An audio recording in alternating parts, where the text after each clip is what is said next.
David has that ability to kind of nail it. He is the youthful sprite at all times.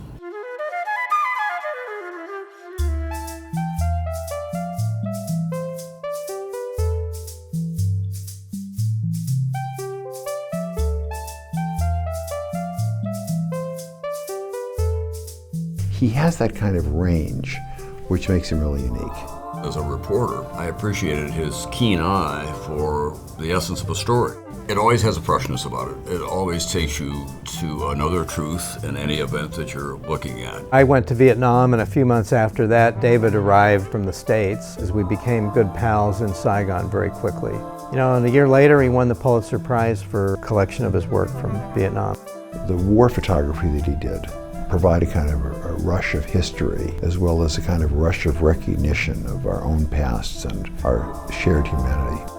His pictures have a believability and a feeling that you're just kind of, we're dropped into the situation and you're just watching it, and bang, that's the best picture.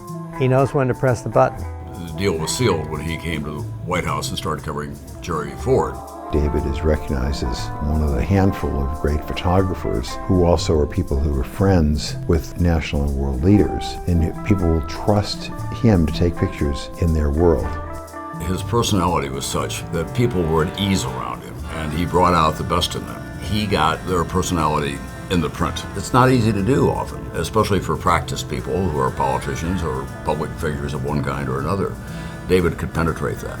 And David's also a man who crosses political boundaries as very few people do. And so you can see his photographs and say, oh, this is a man who's been everywhere. He hasn't really lost that 25-year-old kid enthusiasm for the next story.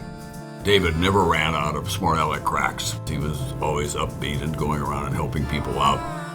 You look at the scope of people who David is friends with, and the reason is that both he and his photography are generous and they're not judgmental. They tell a true and accurate story which you can rely on, and it's the integrity as well as the beauty and the richness of David's photography that I think sets him apart. David deserves this because he is on the leading edge of his generation of photographers who really did keep the form alive, take it to new levels, and brought to it the sensibilities of their generation. From Vietnam to Ford's elevation to the presidency, Nixon's resignation, the counterculture movement, they were in the midst of it all because they understood it. For all the things that have changed in our business, when you stop and look and try to imagine in a way that you can identify with, it's photography who takes you there.